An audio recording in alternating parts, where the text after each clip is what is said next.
Diego Genudo, buenas tardes, ¿cómo estás? Mati, querido, ¿cómo amigo? andás? ¿Todo bien? Muy bien, muy bien. Bueno, de acá a la plaza, ¿no? Sí. Se veía ya mucha gente desde muy temprano. Una particularidad, para empezar a hablar también de qué está sucediendo políticamente con este 24. Ahora vamos a ir al video del AGE, la desclasificación de archivos que anunció hoy Adorni, pero por primera vez desde 2007, la última que fueron todos los organismos juntos fue 2006, por primera vez desde aquel entonces, todas las organizaciones juntas. ¿Qué pensás que hay ahí? ¿Qué está pasando? ¿Qué significa? Bueno, me imagino, sin tener información, pero por haber hablado con alguna gente que me comentó, que debe haber sido un trabajoso proceso de ir a una confluencia. Sí, no fue fácil. Unidad me suena muy grande, pero bueno, es una confluencia para evitar, me parece, bueno, que aparezcan dos marchas distintas, sectores que obviamente siempre tuvieron un compromiso con los derechos humanos, enfrentados por distintos motivos. De todas maneras, creo que no todo el mundo está en esta organización, pero es mucho más amplia que otras veces, ¿no? Se logró que muchos organismos de derechos humanos y partidos políticos decidieran confluir. Yo creo que es Milei el factor de unidad principal. Me parece positivo, como te digo, me parece que debe haber sido muy trabajoso porque las diferencias están.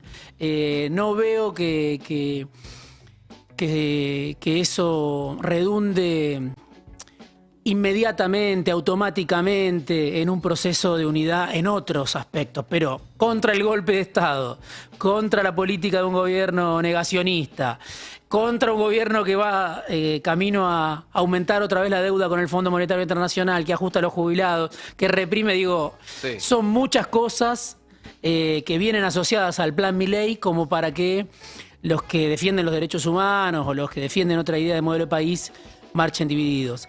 Me parece importante. Al mismo tiempo, insisto con esto, creo pero que da como dato de algo más también, ¿no? Porque hoy están todas las centrales sindicales también, o sea, la CGT institucionalmente convocó, las dos CTA, bueno, y después, por supuesto, una pila de partidos políticos, sindicatos, organizaciones estudiantiles, que están todas participando hoy.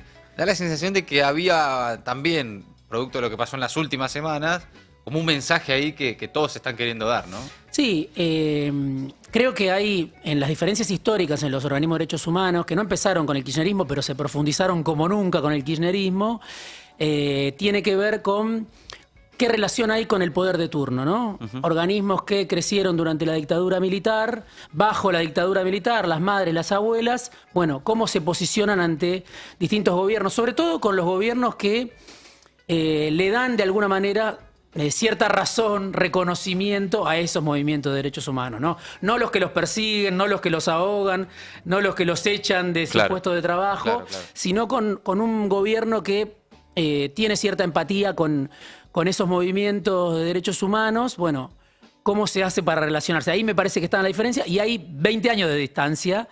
Quiero decir, de diferencia. Son 20 años con miradas distintas sobre lo que fue el kirchnerismo dentro de las organizaciones, aunque la mayoría de los organismos de derechos humanos acompañó al kirchnerismo, ¿no? El tema es, esos 20 años, ¿cómo van a incidir hacia el futuro? Me parece que esa es la pregunta. Porque si te pones a hablar sobre cómo fueron esos 20 años, las diferencias seguramente están. Creo que la pregunta es hacia adelante en un contexto como este, hoy con Milei como presidente, con una derecha muy agresiva.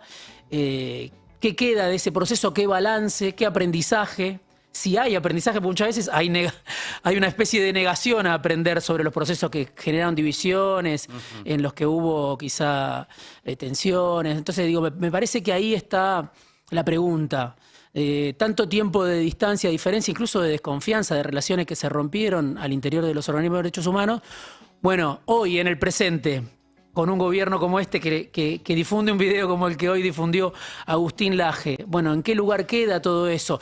¿Eran diferencias menores comparado con un discurso como el de Milei, el de Joffre, el de Laje, el de Villarroel?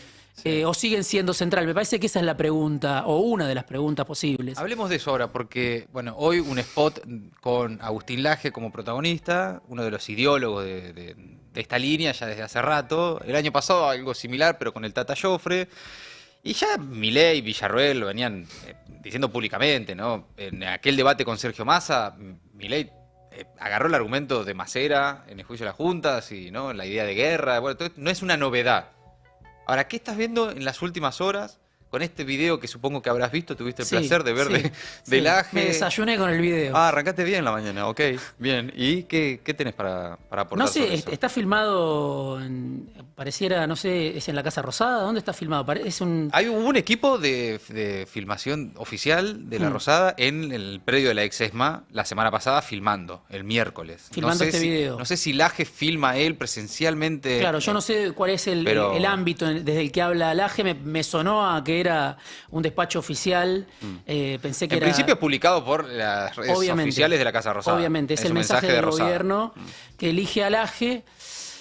Bueno, son 20 minutos, se podría hablar varias horas. De hecho, es un tema del que se viene hablando. Obviamente que es, si querés, una vuelta de tuerca sobre el mensaje de un gobierno que reivindica la dictadura y busca distintas maneras de hacerlo, ¿no? Claro, busca nuevos argumentos para hacerlo. Son caminos para reivindicar la dictadura. Yo creo que sí.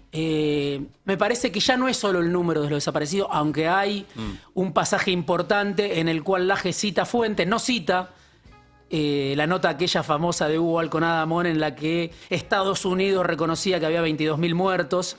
No cita, se le pasó por alto, pero cita otras fuentes tratando de argumentar en cuanto al número. Pero me parece que va más allá del número, lo que plantea Laje. La discusión del número ya la dieron, ahora vamos por otra cosa. Me parece que lo que plantea Laje es la violencia empezó antes del 24 de marzo de 1976 y por supuesto que en eso estoy de acuerdo y es innegable que la violencia empezó mucho antes. Incluso el terrorismo de Estado empezó antes. Uno podría decir la AAA, como lo menciona el video. Uno podría decir la masacre de Trelew, uno podría decir los bombardeos en la Plaza de Mayo, uno podría decir el golpe del 30, todo eso no está en el discurso del Laje, ¿no? Y es importante, por supuesto, dónde empieza esa espiral de violencia, y creo que la historia argentina está marcada por la violencia entre proyectos distintos de país, con sus diferencias. Así como estamos hablando, hay diferencias para firmar un documento y marchar, hay diferencias hacia el interior de lo que se podría denominar las organizaciones del pueblo, los sectores populares, los que no quieren un país como el de Milei, Videla y Laje, ¿no? Hay diferencias. Ahora, siempre hubo una confrontación entre distintos modelos de país, ¿no? Yo creo que desde que Argentina, desde el origen de la nación argentina. Entonces, lo que hace Laje es decir, bueno, acá hubo una violencia de organizaciones guerrilleras que preexistió y de la cual no se habla. Bueno, creo que sí que se habla. Está recontra hablado. Que está hablado, que siempre se habló sobre eso. Sin duda, nadie va a reivindicar a esos muertos, los muertos de la violencia previa, los muertos de la confrontación armada que hubo antes del 24 de marzo, mejor que lo que lo hace Milei, Laje o Villarroel. Ellos, digamos, Laje de alguna manera, al ser alguien que nació en democracia, bueno, habla de un nosotros que no sabemos quién es ese nosotros. Porque yo veía una refutación que hizo Pablo Borda, por ejemplo, el profe Borda, profesor de historia, que es más o menos de la misma generación de Laje y tiene un punto de vista absolutamente distinto. Además, bueno, en ese video va puntualizando todas las omisiones del propio Laje. Pero él habla de un nosotros, de una generación. Yo digo, Laje es la cría impune de los verdugos de ayer, ¿no? ¿Por qué? Porque él no tuvo que ver con el genocidio, con el exterminio, no tiró gente de los aviones, no se apropió de bebés, pero si uno escucha lo que dice, uno dice, él hubiera estado no solo a favor, hubiera instigado a que todo eso se hiciera, ¿no? Por la manera en la que habla. Ahora, que la violencia no empezó el 24 de marzo de 76, sin duda. Y bueno, después también eso daría mucho para debatir sobre la democracia que tenemos. Alejandro Horowitz dice que es una democracia de la derrota. Yo tiendo a compartir, ¿no? Después del exterminio masivo, después del genocidio, un genocidio que tenía obviamente un plan económico como objetivo principal, lo dice Rodolfo Walsh en esa carta tan de vanguardia que escribió antes de que lo secuestren, pero estaba ya claro en ese momento porque José Alfredo Martínez de Hoz, que era el directivo de Asindar, una fábrica que vos conocés muy bien, en ese momento pasó a ser el ministro de Economía de la dictadura. Es como que hoy, no sé, un directivo del grupo Elstein pase a ser el ministro de Economía de Milei, ¿no? Y se desate una cacería como la que vimos el otro día de manera sistemática, ¿no? Había un grado de intimidad, de promiscuidad entre el poder económico y la dictadura militar. Por eso los propios genocidas después destilaron su veneno contra los instigadores del golpe, contra el poder económico que no pagó de la misma manera, ¿no? Sí. Porque los usaron como forros. El poder económico usó a los genocidas como forros y después cuando se acabó, se agotó después de la guerra de Malvinas ese proceso, los que pagaron fueron, por supuesto, la mano de obra, los que comandaron el exterminio, pero quedaron diluidas. Sí, la famosa pata civil. Quedaron bastante diluidas las responsabilidades, aunque hubo organismos de derechos humanos que... Sí, hay algunos juicios en marcha, Exactamente. Hay algunos, incluso hasta algunos ya condenados, pero muy poco en comparación. El caso Blaquier, por ejemplo, ¿no? Que es emblemático, donde también hubo despidos ahora, hace no tanto en el Ingenio Ledesma, ¿no? Un caso emblemático porque...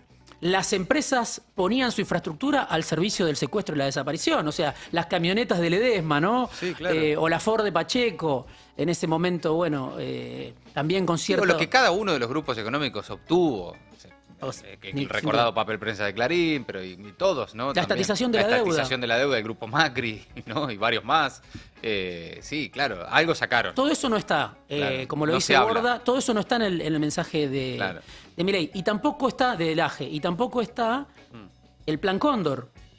No se menciona el Plan Cóndor. No, el enfoque oficial es como un Plan Cóndor al revés, ¿no? Exacto. En realidad, quien desata la violencia en la región es Cuba. Sí, sí. Esto es como Cuba es como una cosa medio rara, ¿no? Sí. O no tiene ni papel higiénico o organiza una estructura de sin duda que fue una global. Referencia para muchos jóvenes de hace 50 años o 60. Hay vínculos, obviamente, sí. Pero bueno, era otro contexto, era el de la Guerra Fría. Sí. Ahora, hay elementos que uno podría discutir y debatir. El problema es que viniendo del AGE, que lleva adelante esta cruzada, es alguien que habla como si fuera Astiz, ¿no? O sea, la forma en la que tiene de denunciarse. Pero bueno, por eso te digo, la impunidad que le da el haber nacido tarde, simplemente, un accidente histórico. No, pero es que además no te están planteando un debate, porque si vos te planteas en un debate, bueno, hay una serie de hechos que existen, y sobre eso podemos discutir. Ahora, la malversación de los hechos ya te indica que no hay un intento de debatir, de conversar, de discutirlo. No, acá es ordenar un relato que les sirva, y ahí es mi pregunta, no solo para tener un relato de lo que pasó, sino me parece que también para lo que está pasando y lo que pueda llegar a suceder. Sí. No es solo discutir qué sucedió en los 70, que por ahí a muchos tal vez les puede generar, pero bueno, están discutiendo lo que pasó hace muchos años. No, se está discutiendo qué sucede hoy, cómo se organiza hoy el poder económico y la política, también yo creo que hay todavía una discusión ahí que es interesante dar, algunos lo empiezan a escribir y a decir, que es cómo se enfrenta políticamente y en las calles también frente a un gobierno que es, como sucedió aquel miércoles, abiertamente violento y reivindica esa violencia. Sí. Entonces también hay como una serie de preguntas de, bueno, ¿cómo te parás frente a ese tipo de gobierno? No se discute el pasado. Hay un libro de un historiador que se llama Edward Carr, que leí hace varios años, que se llama ¿Qué es la historia? Dice, la historia es conflicto, puro, abierto. Forma parte del conflicto la explicación del conflicto. Claro. Es totalmente parte del conflicto. Sí. O sea, la historia es conflicto. No hay una historia que queda atrás. Sí, obviamente pasan cuestiones dramáticas que se vivieron en la historia argentina, de alguna manera van atenuando con el paso del tiempo su impacto en la política, en las historias personales. Pero eso está ahí y es permanente, digamos, la conflictividad, y no se puede pensar un presente despegado de esa historia, ¿no? Un poco sin tanta virulencia, sin tanta violencia. El macrismo intentó lo mismo con los animalitos, ¿no? Sí, claro. Pongamos animalitos y olvidémonos de que la historia es conflicto. Sacar la historia. Sí. La política es conflicto, la historia es conflicto. Entonces creo que el AGE, bueno, que es el ideólogo que pudieron conseguir, que también hizo un curso de contraterrorismo en Estados Unidos. Bueno, ¿no? Es un dato ese también, sí, ¿no? Sí. Se capacitó con el contraterrorismo en Estados Unidos y adopta el plan, es el manual de la... Habla como si defendiera los intereses argentinos. Pero es el ABC de lo que ya vimos a lo largo de la historia, ¿no? Repetirse. Sí. Tal vez, no sé, con alguna particularidad, con alguna novedad, con alguna forma distinta, pero es más o menos el mismo relato de siempre, ¿no? Sí, yo creo que sí. Si querés, me parece que solo que esta vez desde lo más alto del poder político. Lo más alto del poder, claro. Sí. Nunca había sucedido. Él hablando en nombre del gobierno de turno, ¿no? Estos discursos, por supuesto, que eran marginales antes, pero sin duda que la historia argentina está atravesada por la violencia. Eso me parece que nadie puede discutirlo, ¿no? Por supuesto, hoy tenemos una democracia que creo que todos la queremos defender, pero también es una democracia con un montón de límites, por eso yo te decía la democracia de la derrota. Y si no... Con límites y muchísimas deudas pendientes, ¿no? Claro. Si no hubiera sido posible que Milei llegara en 2 años a presidente, hablando justamente de la falencia de la democracia, ¿no? Y ahí hay todo otro capítulo para hablar, o sea, de reivindicar la democracia de manera idílica sin ver que hay mucha gente que se queda fuera de los derechos sociales, de las garantías, que no tiene laburo, bueno, todo lo que permanentemente vos y el programa... sí, de lo que hablamos. De lo que hablamos permanentemente, bueno, obviamente es un error hablar de una democracia sin decir, bueno, toda esta democracia obviamente dejó a mucha gente afuera y ese es un problema, ¿no? Es una responsabilidad de la clase política, es una responsabilidad de la clase dirigente, por eso Milei llega a donde llega tan rápido. Pero creo que lo del AGE es eso, es hablar otra vez el lenguaje de la dictadura, en este caso para defender un proyecto que no sabemos cuánto va a durar, quizás sea una anécdota en la historia. Posiblemente, este gobierno o quizás se quede más, pero es parte de ese intento de que esto dure, ¿no? Sí. Con todas las debilidades que tiene, que está pidiendo socorro al Fondo Monetario Internacional y están desesperados, pero están tratando al mismo tiempo de galvanizar o darle cierta solidez. Decimos Laje porque es el protagonista del video que publicó la Casa Rosada, pero es el gobierno. Y hoy Adorni en conferencia de prensa, por ahí con otras formas, pero era la misma línea, cuando anuncia también la desclasificación de los archivos que tienen la Secretaría de Inteligencia, que tienen los servicios, bueno, eso hay que ver cómo de las Fuerzas Armadas, hay que ver. No sé qué postura tienen los organismos de derechos humanos. Así como está dicho, me parece algo positivo. No sé cómo será, si van a difundir toda la información, si van a defender la que le conviene a la dictadura y a las tesis. Bueno, da la sensación cuando vos al mismo anuncio le sumás la historia del teniente Viola y los crímenes de la guerrilla, el ERP y demás, decís, bueno, evidentemente hay una desclasificación condicionada Por eso, hay que verlo, hay que verlo. Es una deuda. Nora Cortiñas murió reclamando que el Estado difundiera los archivos de la dictadura y hoy hay otros, obviamente, militantes, organismos de derechos humanos que lo siguen reclamando y eso nunca se hizo. Que lo haga Milei, que lo haga de manera absoluta, es decir, que se conozca toda la información que está en poder del Estado, aquel Estado que organizó una maquinaria industrial de exterminio, bueno, sería algo positivo si fuera así, si se conociera toda la información. Pero no sé más de lo que se anunció, bueno, y viniendo de un gobierno que te niega lo evidente, te niega que le tiró un cartucho de gas, una granada de gas en la cabeza a Pablo Grillo cuando todos lo estamos viendo, sería sorprendente, pero bueno, hay que verlo. Ojalá que se difunda toda la información que tiene el Estado sobre lo que pasó en la dictadura. Diego, querido, bueno, ahora a la plaza entonces, derecho para allá. Gracias por haber venido. Gracias, Mati.